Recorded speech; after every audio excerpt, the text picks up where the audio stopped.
Hey girl, welcome to the Black Girl Voices podcast. I'm Shivaun, And I'm Whitney. and every week we get together to laugh, cry, shade, and share everything from pop culture to racism. So grab your headphones and your oversized mug and come and join the conversation. Welcome back, or should I say welcome black? Hey, Blacks and everybody else. We're back. We're back. We took a little us time over the holidays, which I will never apologize for. Never. And we spent it, touching grass, which I wish some of you would. Hallelujah. Oh my God. But outside, we felt the sunshine. We remembered that there is life outside of social media. Look at that. Logging off a phone and talking to people. Look at that. You know, paying attention to your husbands or your wives. Hello. They, them, whoever you got, Whoever you love. Whoever. Take the dog for a walk. Something. Doing that. Doing those things. Right. See, how did I end up shady straight out the gate? I mean, this is what they log in for. This is what they listen to us for. The unabashed drag and shade of it all. So it wouldn't be me if I wasn't a little congested. Okay, so if y'all hear a little heavy breathing, it's just my immune system saying "fuck you" again. Wouldn't be me. Okay. You get on my nerves, Shivaun. My husband legit was like, "Is it like your nose?" Or like, I was breathing so hard. Just trying to figure it out. The poor baby. He's like, I just gotta help her. She's been sick for so long. It's like I can hear it. I can hear you like trying to get air into your body.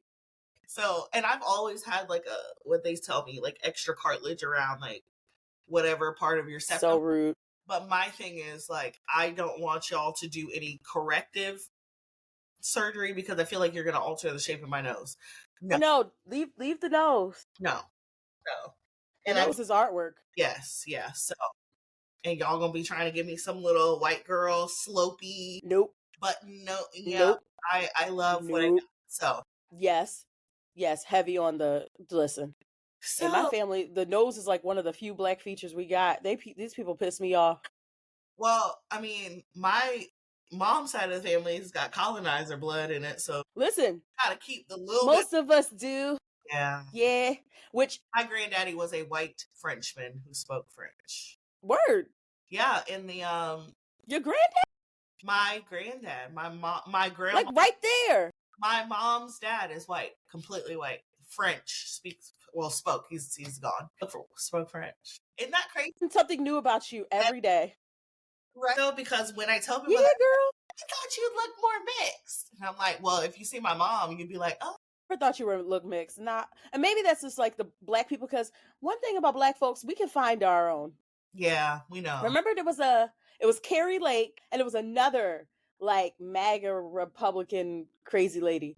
And we were looking at her, we were like, she was saying something really horrible, but none of us were paying attention to what she was saying. We're like, yeah, fuck her. But look at her. I'm like, she looked like some of my aunties. I'm like, I have confusion because like. But yeah, no, he was a white man, white through and through, with like grayish blue eyes, like, white as they come. Yeah, listen, those genetics be genetic, and sometimes I was worried. Actually, when Emmy was born, I was so excited to see the melanin in them lips. You know how when babies come, like black babies come out, and when I tell you, it was like a victory shout, because I was like, I've looked at some of the kids, like my generation, my mom's generation, like my aunt has like thin textured hair. Like she has a lot of hair, but she has thin textured hair. My cousins, like when they get in the water, it does that thing. I get in the water, I come out looking like Richard Pryor. And I was very grateful for that. No, don't laugh. I look like a microphone. It's between me and my mom too, like one generation of mixture, because my mom comes out and it's just like, it's straight down. Yeah. And it'll do that for literally 2 minutes. It's like, do you know you have 30 minutes? 2 minutes. Do you know? Two. Nope, my hair is just like, okay, we just love ourselves. We love ourselves so much we could just go shrink right here, looking like a microphone. But yeah, I was like really worried about that. Because like, I have a niece who came out with like reddish brown hair, and I have like cousins who come out with gray. Girls with red hair. To be fair, It suits her so well. Like her whole personality. I'm like, yeah, I like this for you. And black people do have like, don't hear me and say like, Right. these genetics are automatically assigned to Eurocentric features. We know how. But like knowing our own personal history, I'm like, nah, I need like some melanin in there. Right. So when she came out, I was like, oh, thank God. I was gonna love her regardless, but like, yeah, but I think there's something to be said about it's not wrong to desire Afrocentric features. Yes. In a world where they're not desired. Hello? People, why is it wrong when people all the time say, oh my gosh, I hope my baby has and they always say pretty curly hair as if any other hair is not pretty curly hair or a little button nose. People say that all the time. So why is it when we got Beyonce saying, I like my baby hair with it? She made that song for me because that's my life right now. Why Jackson 5 nostrils. Yes, give it to me. 5 nostrils. Baby hair, and I like my baby hair with baby hair and afros. Yes. My life right now. I was like, yes. She was talking about her babies. And yes, her husband. When Blue and North, because they were around the same age, came, and the constant comparison. No shade to any babies, not North either. No shade, no shade, no shade. We don't talk bad about the kids. But everybody was like, North is so beautiful. Oh my God. And they were like, and she is. She is a beautiful girl. She is. Yeah, but it takes nothing away from Blue. Nothing. What's wrong with y'all? But I do have something shady to say, and then I'll move on. I think the reason you probably didn't know I was mixed was because I'm not always telling tragic mulatto stories. Oh, the way I almost screamed or it's not on this recording. Bio. I'm just saying because or hating your children because of like that is a grievance. That is a damn grievance. Before I move on, y'all people who make being mixed your whole personality. Oh my God, please, please do something else. Please. And the people who have white spouses or black spouses, please and they're wrap like it up. Racial couple. Do you know you have 30 minutes? Wrap it up. Wrap it up. Wrap it up. Personality. It's giving fetish. Like, what's wrong with y'all? Like, what are y'all why? What are y'all doing? And y'all are like, so we're a mixed couple. And okay. Hey y'all. So yeah, that's probably why you didn't know I was mixed. I haven't been telling. No, you don't tell tragic mulatto stories at all. Because again, like worlds where one is half. You also have a personality. Like Shivaun, in and of herself, is an interesting person. She doesn't have to make like even if you were like, let me not delve into this, but like, I just want people to actually like get a personality. Like, what is interesting about you? Like you as a person. I think it goes like when people are like, oh, mixed people don't have like issues with white supremacy. Yes, they do. Because that's why they have to tell you that they're mixed, because the proximity to whiteness is so interesting. It's so beautiful. It's so that they're like, hey, I have that proximity. Yeah, it's actually crazy. But my mom only identifies as black. Like she's like, I'm a black. Yeah. I'm a black. Her and her dad didn't have a relationship anyway, but she's like, I'm a black woman. Well, yeah, that's understandable, because like the real, like, we talk about the tragic mulatto and like stories of passing and things like that. We talk about that, and that was like an internal conversation that we were having. It's become external within like the last 20 years. I agree. It's been really external, and it's been very, very interesting, like the dynamics. But like in the way things have gone for centuries is that if you have one drop of black, you black. Yeah. I hate that rule. I hate that, because I think that doesn't allow people to explore the fullness of their identity, not just as individuals, but as part of the communities that they come from. Go ahead, baby. Or for the people who are white passing, I think that they also take that and use it to their advantage. So sometimes. We all know specifically a white passing person on the internet who has a big following, who does not look black at all. Okay, doesn't mean they're not black. Doesn't mean they're black. Yeah. But they have privileges that comes with being white passing. And as soon as you address that, they can't be addressed or checked because I'm black. It's like, no, baby, you are, but there's a difference between having black ancestry and being part of the black community. And I need people to like tap in. Harriet Tubman would have shot a lot of y'all. A lot. Like, or left y'all. Both. You know? Yeah, she would have left, not both. Shot you and left you. Walking over your body on the second trip. Just stepping over you. Kind of like they stepped over that CEO. Not funny, but I do have. This is not. All right, before we start this is not funny. No one should be assassinated. No one should be murdered. Assassinated like Liam Neeson. Like somebody in these streets. I have confusion because I thought that those were just films. Like we were just making. Hire that man. We were just making that. Like I didn't know that we were actually doing this, but the people who stepped over his body to go have the meeting about the investing and things like that. This is a reminder to take all of your paid time off. Because if they're willing to step over the CEO who has been shot on your, he has been shot. Friend, take your paid time. Take your paid time, child. This is not funny. We're not laughing. We're not making jokes. I'm sorry. There are some of the comments. Oh no. My sympathy is out of network.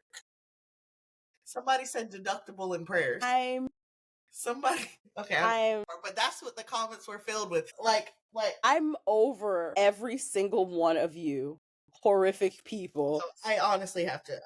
Listen. What was he? The United CEO? Not United. United Health. United Health something. You've got thoughts and deductibles to the family. Unfortunately, stop. Out of network. No, because that really does. Like that sucks. Like that really does suck. Like I feel really bad for the family. I feel really bad for folks. Someone said, unfortunately, his death is going to be out of pocket. Oh my god, y'all are just thoughts and co-pays. Oh my god, where did you collect these? This one's under CNN's comment. No. You trying to kill me? Sending thoughts and prior authorization. Will the family still be getting the bill? Oh my god. And there is a bad place for all of you. Here's my thing. I don't want to say I understand, but I understand.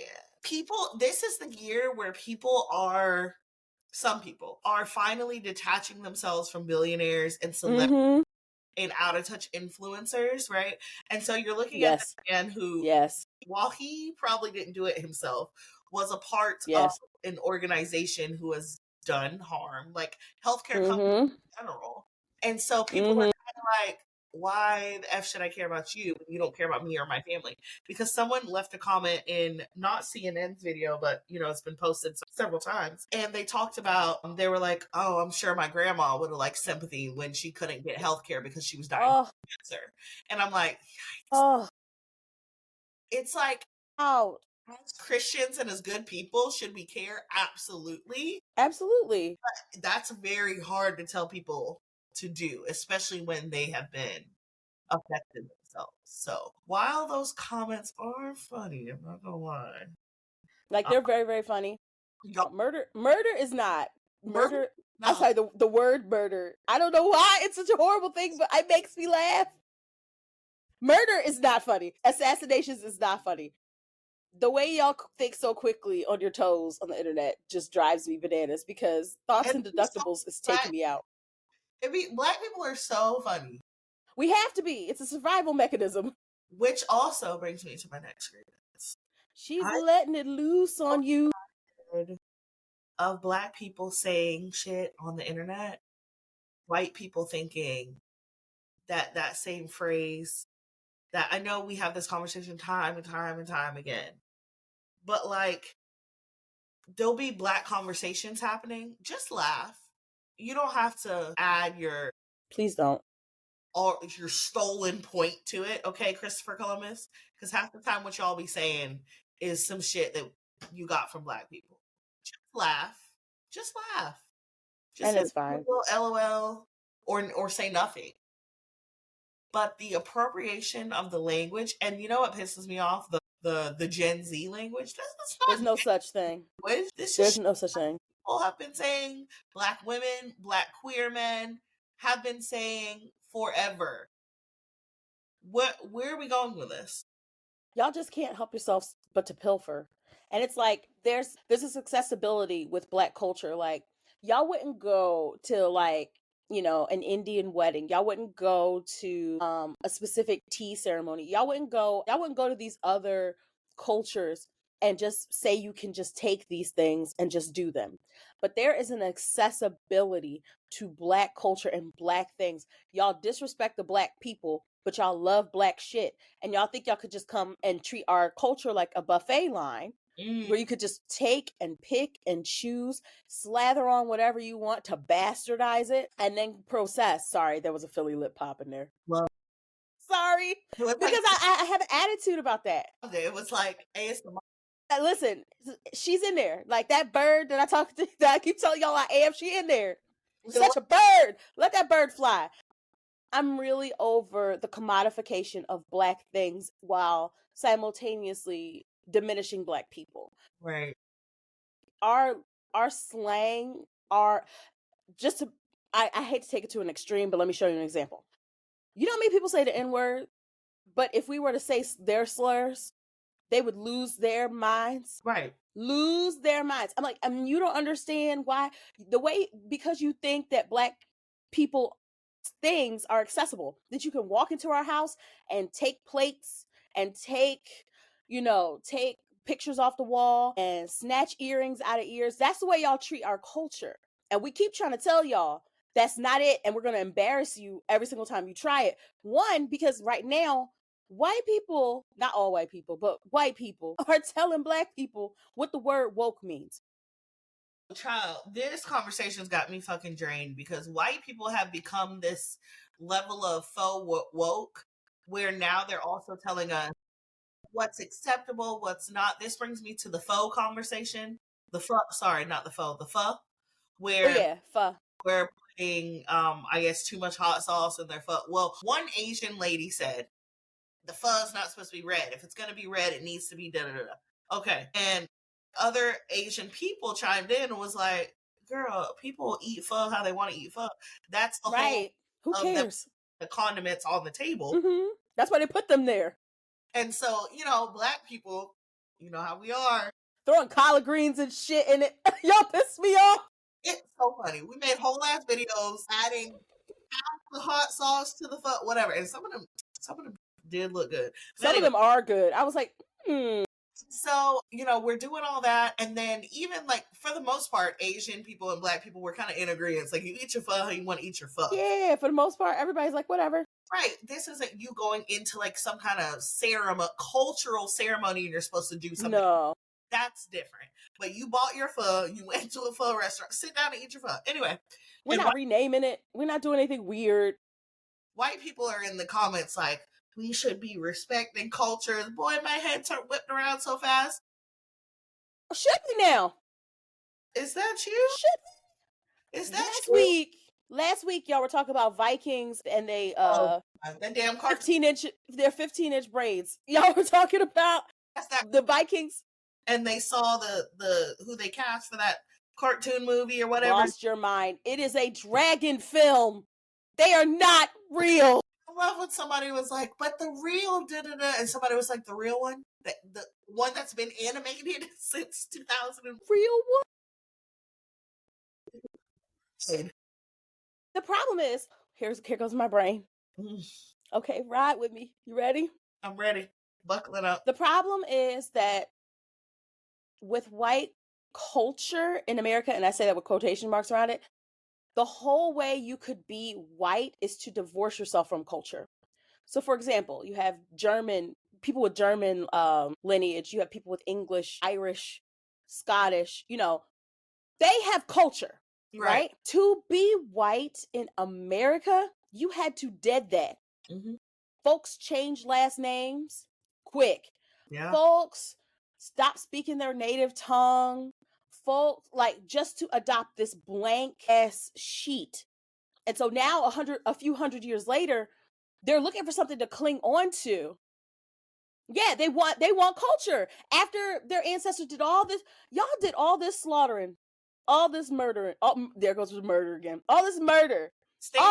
Y'all squeezed out every horrific, terrible, awful way of treating other human beings. Squeezed it out like a lemon. And then you go and now you want to like steal from other people's cultures to try to pretend that it's your own. Like, make it make sense. No, Meredith, your people are from Ireland. Go ahead on and put on a tam and go kiss the Blarney Stone. I think it's the Blarney Stone. I'm trying to learn about my Irish heritage because I learned that I'm 31% white and I'm very frustrated. I'm very frustrated about it. But yeah, some of our family members, I'm not going to call them family members, damn colonizers, but they were some of the first whiskey brewers in the United States. And so I'm taking my happy ass over to Ireland. First of all, I heard the Irish were all right. Yeah, I agree with that too. I heard the Irish over there are all right. They don't know what the Irish over here are doing.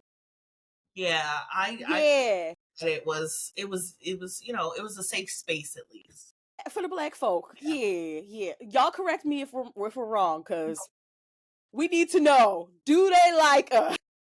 Do y'all like us? Yes or no? They like us, like, because we won't come. No. We're not gonna put us in a different situation. And Mexico, and we'll stay right with the racism that we know. Thank you very much. I don't need I don't need a different level of no. Hold that right on there. No, I heard the Irish were all right. Well, yeah. At this point, any different level of racism is starting to all right. Keep that shit.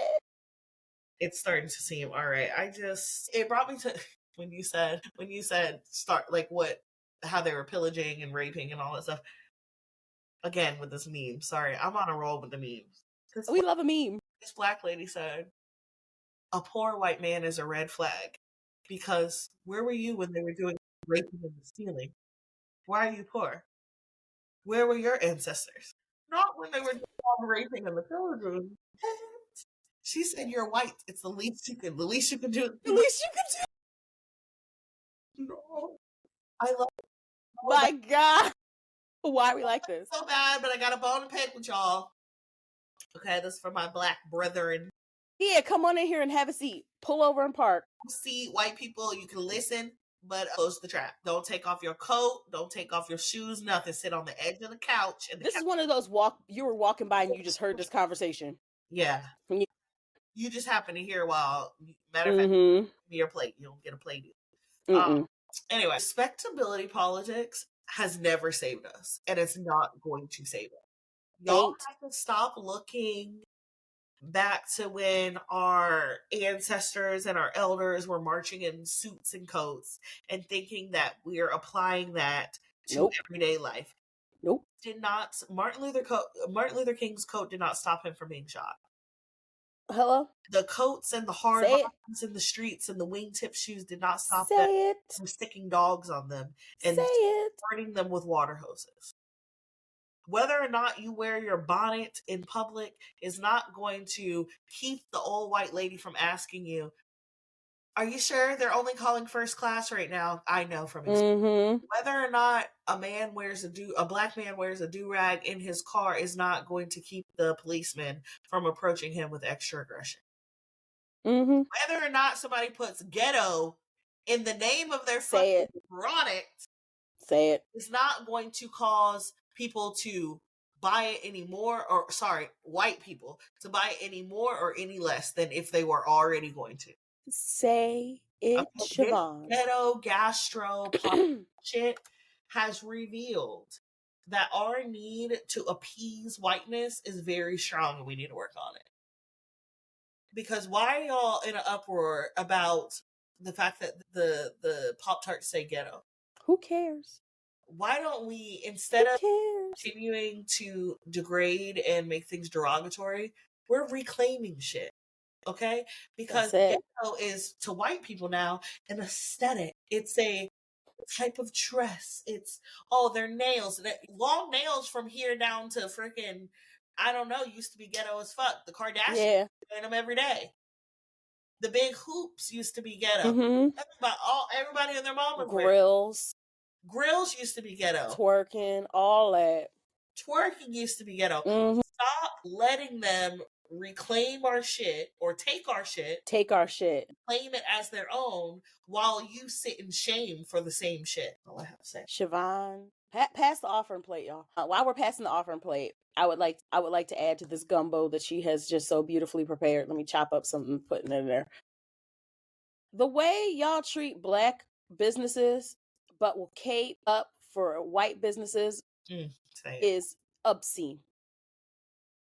Now, this man, Ghetto Gastro, has been around a long time. A real long time. They have a cookbook. They have like, I'm finna buy some Pop-Tarts. Yeah, I want a Pop-Tart too. I'm like, oh, and they have like I said, it's healthier. But I'm like, how healthy can a Pop-Tart be? But I'm like, but I'm not eating a Pop-Tart for health.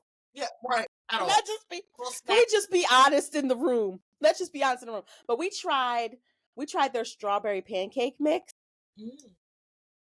Girl, the most delicious strawberry pancakes we've ever had. Like homemade, like delicious. And I've been meaning to get back. So this was just a reminder to get back and get some more stuff. Because my Target cart is full now. It's like, I got things. Target in itself, any big corporation is problematic in and in itself. But Target, yeah, absolutely. Stay in with some Black. They try. They at least try. You at least try. Like, they do. I've seen a lot of Black shit, and I'm like, okay, I'm like, okay, I see you. Acknowledge. That's where I got the sweatshirt from. This is the Philly Printworks collaboration with Target, and it says University of Baldwin. They had there was one that had Harriet Tubman on it, but they treated their names like they were universities and schools and stuff like that. And I'm like, I love it. Hold on, and like extra smalls and smalls. I just order online, child. That's why I don't show up. I should have done that. I don't show up. I just but I love Philly Printworks. Like, they can do no wrong in my eyes. But the way that y'all, like, first of all, the young lady who started all this, she didn't even buy any of this stuff. So this young lady created this video talking about Ghetto Gastro and just basically proved she doesn't know the English language. She was talking about gastro, and I'm like, you do know gastro, not gastrointestinal, like gastrointestinal, like. No, is that what she was thinking? I think so, because like a lot of the responses have been like a gastro is a pub. Yeah, it's where you go eat food. Like, and are we okay? Little snacky foods, like little snacky foods. Yeah. And then I want us to really deal with the word ghetto. Like, we call everything ghetto. Earth is ghetto. Like, we keep calling things ghetto.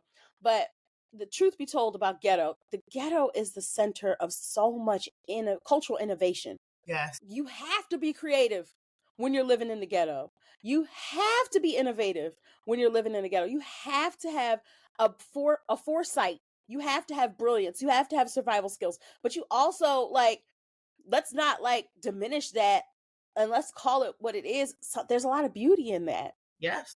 There's a lot of beauty in that.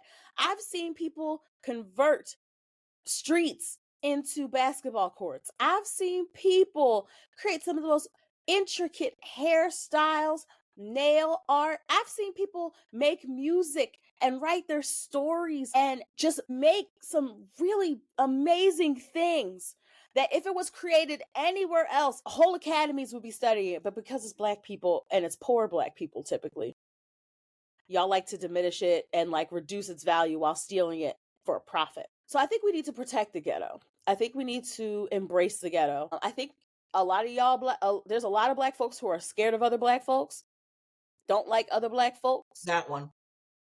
And in a time where our children, and I said this in a video, in a time where our children are receiving text messages telling them to report to the nearest plantation, in a time where, we're looking at Fearless Fund being defunded, we're looking at Black businesses under attack, we're looking at the banning of our history, the challenging of our books, the challenging of our stories and who we are during the Black maternal health crisis. This ain't the time. Right. This ain't the time. If anything, everybody needs to circle up. Circle up. Circle up, because the last thing we need to do is be looking at each other fearful, because that is a lie from the people who want to divide our community. And it also says that they've done their job, right? Because was to That's make it. people look like animals That's and it. beasts, and Black men are scary and Black women are mean and hateful, and you let white people do its job on your own, that you're looking at it and you're like, oh, I'm not like them. Right. I'm not like, and the whole time you're othering yourself from other Black people, guess what? The white folks still think you're Black. Yeah, and they'll remind you. When it came to the slaves in the field, right? The overseer, the Samuel L. Jackson, Massa still thought he was Black, still a slave. What, I mean, You weren't equal, and you never were going to be equal, Byron Donalds. Equal with Black people in the eyes of white people. That's why I will never strive for white acceptance. There's white acceptance. Why even? That could excite me. There's no white acceptance that could move me to turn my back on my people, because at the end of the day, I know where I stand with them. Right. Say it. I know where I stand. I know where I'll always stand with them. And they do it in such a way that it treats you more like a pet. Like, Bell Hooks actually said something about this where she said something to the effect of, and she said this quote way better than how I'm about to articulate it. I just want to preface that. But she said, like, when some white folks meet Black folks that challenge their stereotypes of Black folks, they're never like, oh, I'm going to change my mind about how I perceive Black folks. They're like, you're just different, you're just unique, and you're just special. The rest of these folks are, dirty, crusty little knuckle dragging monkeys. But you're a shiny monkey. You're my pet. You're the safe Black. You're my designated Black. And I just, and again, we're not talking about all white people, but we're talking about a good portion of white people, a good portion that we, saw recently. So I just. Two, I think that's something we say as like a defense mechanism because we don't want to hurt anybody's feelings. But we have to say it. We have to say it. Next year, I'm going to stop saying that. Here's my thing. Because I feel like when I started saying that, I've given white people permission to other themselves. Here's the thing. You know where you stand. However, you still know what's ingrained in you. You still know what's in your DNA, and you still know that there's lifelong work to do. So just because you might not think about Black people in that sense right now, you don't know subconsciously what's going on. That's fair. So when white people in this manner, if it don't apply, let it fly, but still think about. Please still think about to think, because that's fair. I am going to stop, and I'm not saying, Whitney, that you're coddling white people. I don't think that. I'm going to stop coddling white people in this next year because I realize the ways in which we do it, and we don't even realize. Like we don't. We're so programmed to do it. And I'm going to stop. Like, that doesn't mean I'm going to walk around and be offensive to anybody, but I'm just saying, like, there's no coddling here. If you're in our space, in these Black spaces, in these culturally rich spaces, you hear what you hear and you take from it what you take from it. Your fragility down. That's not on me. You turn the fragility. That's fair. That is fair. That is very, very, ma'am. Yeah. What did there was wait. I know what we have to discuss on the way out. Oh no, what? Hendrix's new album. Girl, he gave us the album of 2025. I was like, this is the energy matched. Luther. Y'all be body rolling. If this were mine. The way I see y'all body rolling all up and down my timeline, I'm like, y'all get on my nerves. He just is so in tune with the over here talking about all I really wanted was a Black Grand National. Fuck being rational. Give them what they asked for. Squabble up. Truly unhinged screen mustard. Yo. Not one foot, twice. Unhinged. Did you see the videos where people were going up to Mustard and greeting him like that, and he was like, "No, that's terrible. Leave that man alone. Just leave that man alone. Don't scream at him. That's so triggering. Don't do that." And I don't know if it's or where Heinz that brand put up that billboard that said Mustard. Someone said when the whitest company, so white, their name is Heinz, puts up something from your song on a billboard, oh, Drake, and then Drake suing. Okay, the lawsuit. We're having a good time, aren't we? I didn't know that Kendrick was personally responsible for the downfall of Drake. Personally. And here's my thing, he's not even talking about Drake anymore. That's what's funny about it. Drake can't get over it. Meanwhile, Kendrick has moved on. He's going ready to do the Super Bowl. He's getting ready to go on tour with SZA. But they're saying like two things. So one, they're saying why, first of all, it's stupid of Drake to do this because he's saying like bots and stuff hyped up the numbers, but they're like, why would you do it when you don't know if you've personally benefited it? Like, because he signed under the same whatever. They're like, if they did this for Kendrick, if they did this, right? If this for other artists, yeah, like you.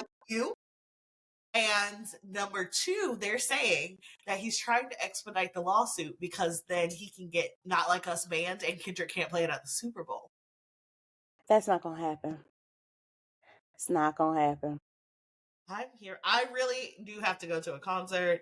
Kendrick, if you want to come on the podcast, listen, he's always welcome. Drop some tickets or something too. I mean, please, thank you. We would love to. I want to go, but I want good seats. See, I'm one of those people when I go to a concert, I want to be able to see. Yeah, I can't. If I'm going to watch it from row 600, I'm going to stay home. Yeah, I don't want to be up there high-fiving Jesus yet. Like, that's not where I want to sit for a concert. Says y'all, that is my preference. I do not want That's not classist. Some of us can't see. So, because to me, it doesn't feel like, to me, that I just feel like I am in the house vibing. I could be in the house vibing at home, and I'll watch the concert on TV sometime when you record it. Exactly. So, I would like some decent seats. Please. And, don't want to hook some sisters up. We'll figure out how to get to the same city. We will figure it out. Okay? We are a hop, skip, and a jump from each other. Yes. Wherever you can get the tickets, hook us up. I'm going to slide in Kendrick's DMs for real. I think you should. I would encourage it. His DMs, because I encourage your calamity and chaos. Well, because I think it would be a good conversation on how, industry that's so misogynistic, so many Black women are feeling heard and safe by his music right now. Like, kind of like how we used to feel with Drake. Yeah, because Drake used to, he was just a lover. Not for what? Yes, I love Drake. I loved Drake's music. He broke our heart. He was just a lover boy. He was crying all the time, and I was here for it. I used to be like, we were fine. Yes. If he had just stayed in that lane, none of this would have happened. He decided he hated women one day. He decided to be the incels, like, cheerleader. And I'm like, why? Why do you want to be the bad guy now? Like, why are you doing this? You know what? You want to go through your bad guy phase? Okay. Black women turned around. We're like, nope, y'all got him. Now look at you. Now look at you crying. And then making the same music in a different font every season. It's in a different font. I'm so sorry. And I know Drake. It has to do with being a Kendrick fan. Y'all, we at some point collectively as a culture, we have to agree that for the last at least 3 years, Drake has been making the same music in a different font. It's Time New Romans, it's Comic Sans, it's Ariel. It's Ariel. It's just been the same thing. Like, give us wingdings once in a while. Like, change it up, just something. Meanwhile, none of Kendrick's albums sound the same. None. Not one of them sounds the same. I don't know if you heard the little tip that this album that we just got is supposedly more like a mixtape, and there's another album. He dropped a 1-minute snippet of something that wasn't even on the album, and I'll see if I can I'll find it and send it to you. Oh my God. What? Kendrick, please, Kendrick, slow down. Don't pull a Rihanna on us. I'm about to age myself here, but when new music comes out from an artist that I actually like, I have to lay on my bed, yes, put the music on, and you remember back in the day they had the lyrics in the CD case? Yes! Okay. Yes!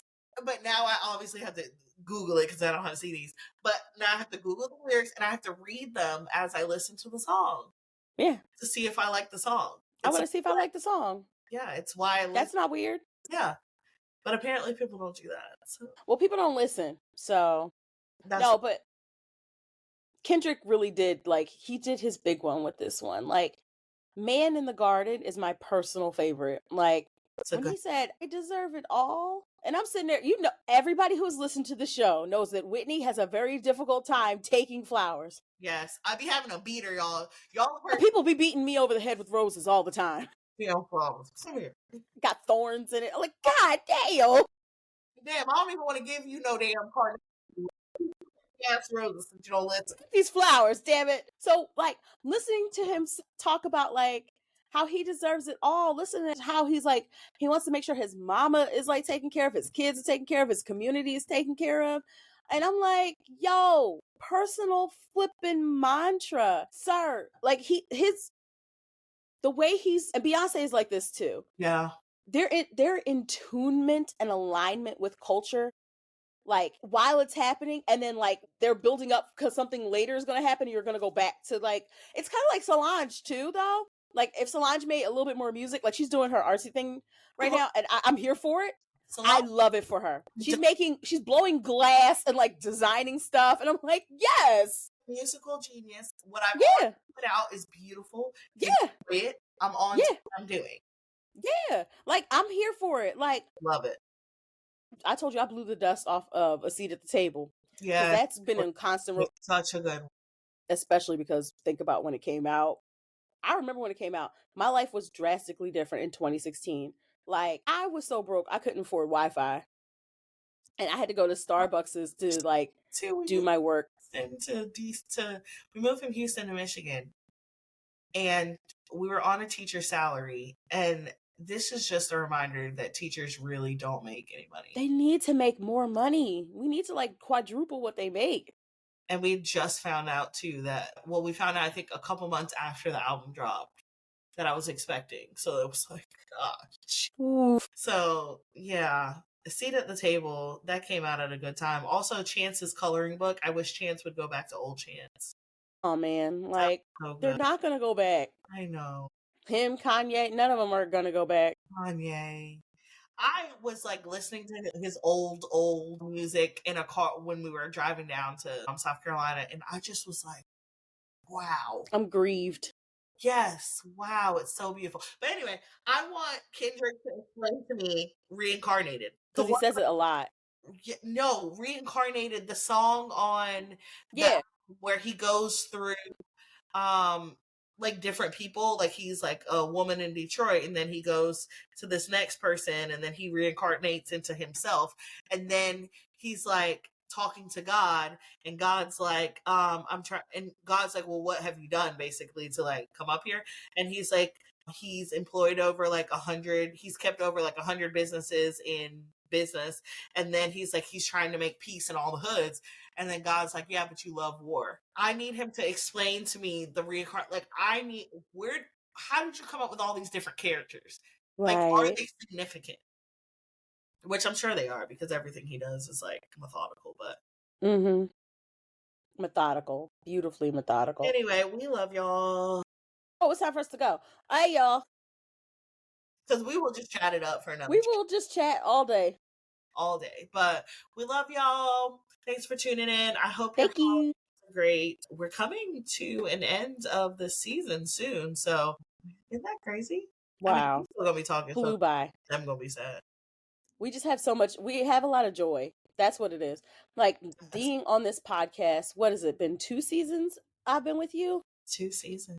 Can I just say that you've done a beautiful job cultivating this community? And like I told you when you asked me, I'm like, it is an absolute honor. And 2 seasons later, I'm like, I still think it. I'm like, it is an honor to be here. It is an honor to cackle with you and to shade with you and to cry with you and to hold your hand and to hold space and let you beat me over the head with flowers. It has been an honor. And, you know, I feel like our space in these coming few years is going to be even more important because, quite frankly, we don't have so many spaces like we used to. Right. You know, the diminishing of spaces, because a lot of folks are really just giving up out here. Like, they're just like going to just lay down and take it for the next 4 years. And I'm like, nah, fam, we still got to fight. We still got to feed each other. We still have to nourish each other and restore each other. And I think that you've curated a space that does that. And I just want to hand you your bouquet as well. And so thank you for this. I know this is not the last episode of the season, but like, I just wanted to like say that. I just wanted to say that.